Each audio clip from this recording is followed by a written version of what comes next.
नमस्कार दोस्तों, आपका बहुत बहुत स्वागत है देश विदेश की महत्वपूर्ण खबरों में। दोस्तों आपको बता दें आज की बड़ी खबरों में। जी हाँ दोस्तों, 15,000 से कम कमाने वाले लोगों के लिए केंद्र सरकार ने शुरू की प्रधानमंत्री श्रम योगी मानधन योजना। जी हाँ, इसी के साथ जानेंगे अगली बड़ी खबर में। भारतीय एग्रीकल्चर संस्था ICAR ने किया दावा, मिल गए वो पौधे जिनके रस से खत्म होगा कोरोना। जी हाँ, इसी के साथ जानेंगे अगली बड़ी खबर में। उत्तर प्रदेश के 69,000 शिक्षक भर्ती में 150 में से 142 नंबर लेकर टॉपर्स की सूची में आए अभ्यर्थी को नहीं पता राष्ट्रपति तक का नाम। जी हाँ, इसके साथ जानेंगे अगली बड़ी खबर में। किसान को खेत में मिला खजाना, जमीन में गड़े मटके में निकला सोने चांदी का भंडार। मटके को देखने के लिए सैकड़ों की संख्या में पहुंचे लोग। तो दोस्तों आज हम आपको इस वीडियो में इन्हीं सब महत्वपूर्ण खबरों के बारे में बताएंगे। तो दोस्तों वीडियो को ध्यान से आखिर तक देखते रहिए ताकि आपसे कोई महत्वपूर्ण खबर मिस ना हो जाए। और हाँ, अगर आप भी चाहते हैं कि भारत में फैली महामारी जल्दी खत्म हो जाए तो इस वीडियो को एक लाइक जरूर कीजिएगा। दोस्तों अगर आप खबरों की लेटेस्ट न्यूज अपडेट चाहते हैं तो हमारे चैनल को लाइक और सब्सक्राइब करना बिल्कुल ना भूले। चलिए दोस्तों जानते हैं खबरों को विस्तार से। असंगठित क्षेत्र के कामगारों के लिए केंद्र सरकार ने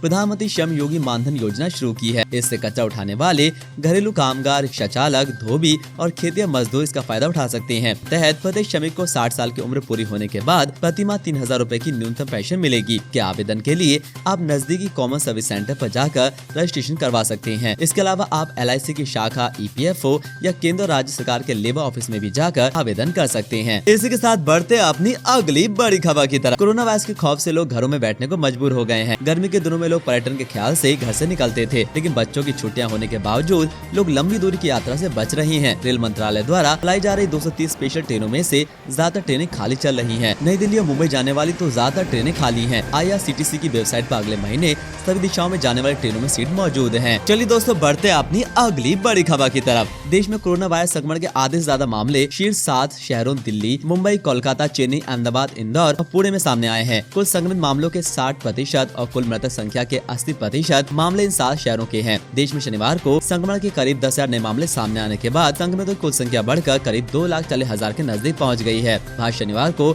स्पेन को भी छोड़कर कोरोना वायरस वैश्विक महामारी से सबसे बुरी तरह से प्रभावित दुनिया का 5वां देश बन गया है। चलिए दोस्तों बढ़ते अपनी अगली बड़ी खबर की तरफ। भारत और चीन की सेनाओं ने शनिवार को सकारात्मक रुख के साथ उच्च स्तरीय सैन्य बातचीत की और पूरी लद्दाख में करीब 1 महीने से सीमा पर जारी गतिरोध को शांतिपूर्ण संवाद के माध्यम से समाप्त करने पर जोर दिया। दोनों सेनाओं में स्थानीय कमांडरों के स्तर पर 12 दौर की बातचीत तथा मेजर जनरल रैंक के अधिकारियों के बीच 3 दौर की बातचीत के बाद कोई ठोस नतीजा नहीं निकलने पर शनिवार को लेफ्टिनेंट जनरल स्तर पर बातचीत हुई। चलिए दोस्तों बढ़ते अपनी अगली बड़ी खबर की तरफ। राष्ट्रव्यापी लॉकडाउन के शुरुआती चरण के दौरान देश के 6 प्रमुख शहरों में प्रदूषण का स्तर काफी गिर गया था, मगर अब चूंकि देश में विभिन्न गतिविधियां धीरे धीरे शुरू हो रही हैं, तो प्रदूषण का स्तर फिर से बढ़ने लगा है। Centre for science and environment के अनुसार दिल्ली, मुंबई, कोलकाता, चेन्नई, हैदराबाद और बेंगलुरु में PM 2.5 का स्तर महामारी के बाद लगाए गए राष्ट्रव्यापी बंद के दौरान 45 से 88% तक कम हो गया था। लेकिन अब 6 शहरों में राष्ट्रव्यापी बंद 4.0 के बाद PM 2.5 के स्तर में 2 से 6 गुना तक की वृद्धि हुई है। इसी के साथ बढ़ते हैं अपनी अगली बड़ी खबर की तरफ। लॉकडाउन से लेकर महामारी नियमों का कड़ाई से पालन करवाने के लिए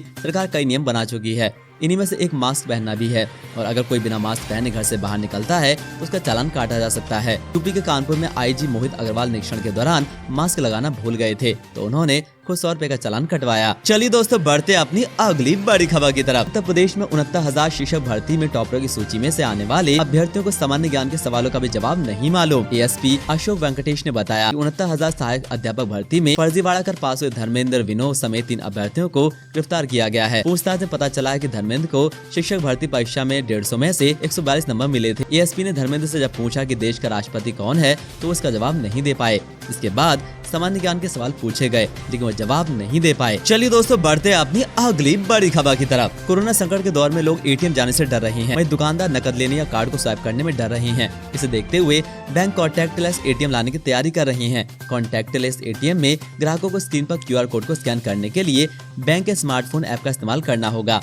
इसके बाद वो अपने मोबाइल पर निकाली जाने वाली राशि और ATM पिन डालेगा, फिर मशीन को छुए बगैर नकदी निकाल लेगा। इसी के साथ बढ़ते अपनी अगली बड़ी खबर की तरफ। दिल्ली सरकार ने कोरोना टेस्ट से जुड़ी गाइडलाइन के उल्लंघन पर सर गंगाराम अस्पताल के खिलाफ मामला दर्ज कराया है। अब इसे लेकर डॉक्टरों ने भी मोर्चा खोल दिया है। दिल्ली मेडिकल एसोसिएशन ने इसकी निंदा करते हुए कहा, चिकित्सा जगत के लिए मनोबल गिराने वाला है। DM ने कहा कि दिल्ली के मुख्यमंत्री अस्पतालों को धमकी दे रही हैं कि हम निंदा करते हैं। चलिए दोस्तों बढ़ते अपनी अगली बड़ी खबर की तरफ। अखिल भारतीय आयुर्विज्ञान संस्थान के डायरेक्टर डॉक्टर रणदीप सचिव गुलेरिया ने कोरोना संक्रमण के फैलाव पर चिंता जताई है। डॉक्टर गुलेरिया का दावा है कि कोरोना वायरस का पीक पर आना अभी बाकी है। अलग अलग राज्यों में अलग अलग समय पर कोरोना वायरस के मामले बढ़ सकते हैं। कम्युनिटी ट्रांसफर पर एम्स के डायरेक्टर ने कहा कि दिल्ली मुंबई हॉटस्पॉट हैं। वहाँ हम कह सकते हैं लोकल ट्रांसमिशन हो रहा है। पूरे देश में ऐसी स्थिति नजर नहीं आ रही है। 10 में से 12 ऐसे शहर हैं जहाँ पर लोकल ट्रांसमिशन के चांसेस हैं। इसी के साथ बढ़ते अपनी अगली बड़ी खबर की तरफ। बिहार में अमित शाह की डिजिटल रैली से भाजपा के चुनावी बिगुल बजाने के एक दिन पहले तेजस्वी यादव ने कहा, देश में कोरोना वायरस संकट के समय चुनाव अभियान चलाना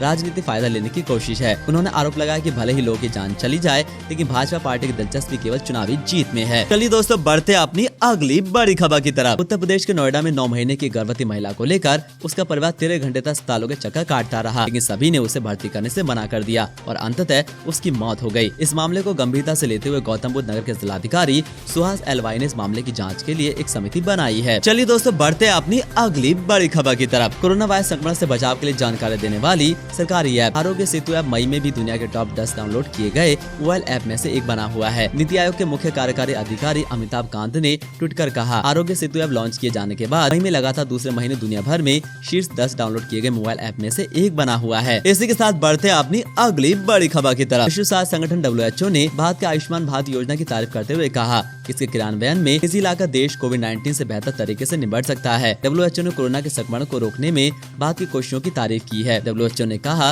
कि भारत में संक्रमण बहुत तेजी से नहीं फैल रहा है, लेकिन इसका रिस्क बना हुआ है, इसीलिए सतर्क रहने की जरूरत है। इसी के साथ बढ़ते अपनी अगली बड़ी खबर की तरफ। फेसबुक प्रमुख मार्क जकरबर्ग का अपनी टीम के साथ हुई मीटिंग का एक ऑडियो लीक हुआ है, जिसमें वो अपनी टीम के साथ अमेरिका में चल रहे विरोध प्रदर्शनों पर बात कर रहे हैं। जकरबर्ग ने बैठक तब बुलाई जब फेसबुक के कुछ कर्मचारी इस बात पर खफा हो गए कि अमेरिका में चल रहे प्रदर्शनों पर फेसबुक कोई प्रतिक्रिया क्यों नहीं कर रहा है। बैठक के दौरान जकरबर्ग कहते हैं, हिंसा को भड़काने वाले बयानों के प्रति हमारी नीतियां बिल्कुल साफ हैं। उन्होंने कहा, कई उदाहरण हैं जब हमने सरकारी अधिकारियों के विवादित बयानों को हटाया है। उन्होंने दिल्ली दंगों के दौरान बीजेपी नेता कपिल मिश्रा के भड़काऊ बयान को हटाने का भी जिक्र किया। इसी के साथ बढ़ते अपनी अगली बड़ी खबर की तरफ। उत्तर प्रदेश, महाराष्ट्र, छत्तीसगढ़ सहित ज्यादातर राज्य जुलाई में स्कूलों को खोलने को तैयार नहीं है। उनका कहना है कि ऐसा संभव नहीं है। ज्यादातर राज्यों में स्कूलों को क्वारंटाइन सेंटर बनाया गया है। कोरोना संक्रमण और संक्रमितों की बढ़ती संख्या को देखते हुए इन्हें खाली करना संभव नहीं है। अब केंद्र सरकार राज्यों से वीडियो कॉन्फ्रेंसिंग के जरिए चर्चा करेगी। हालांकि अंतिम निर्णय पेरेंट्स से पूछने के बाद ही लिया जाएगा। चलिए दोस्तों, बढ़ते अपनी अगली बड़ी खबर की तरफ। भारतीय वैज्ञानिकों ने कुछ हर्बल पौधों में ऐसे कंपाउंड पाए हैं जिनसे कोरोना वायरस का इलाज किया जा सकता है। ये दावा हिसार के national research centre of equines NRCE के वैज्ञानिकों का है। ICAR ने शुक्रवार को रिसर्च की फाइंडिंग्स पर फॉर्मल नोट जारी किया है। NRCE के डेप्यूटी डायरेक्टर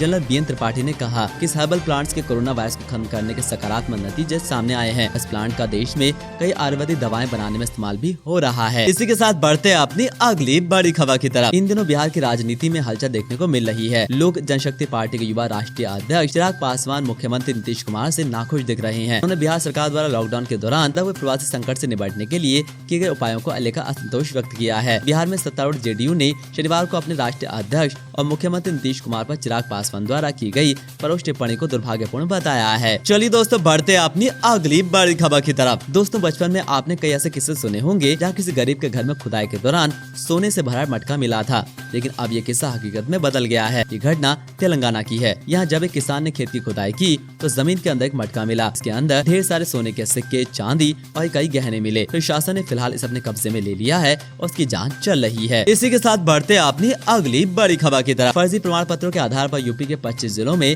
नौकरी करने वाली टीचर अनामिका शुक्ला को पुलिस ने गिरफ्तार कर लिया है। बेसिक शिक्षा विभाग की तरफ से डिजिटल डेटाबेस तैयार करने के दौरान ये बातें सामने आई थी। अनामिका शुक्ला के नाम से एक टीचर प्रदेश के कई जिलों में काम कर रही है। उसने 1 लाख रुपए घूस देकर 25 जिलों में टीचर की नौकरी से करोड़ कमाया था। दोस्तों, देश और दुनिया की खबरों को सबसे पहले जानने के लिए बने रहिए हमारे साथ। हम ऐसी खबरों को आपके लिए लाते रहेंगे और देश और दुनिया की तमाम खबरों से आपको रूबरू कराते रहेंगे। आज के लिए बस इतना ही। धन्यवाद।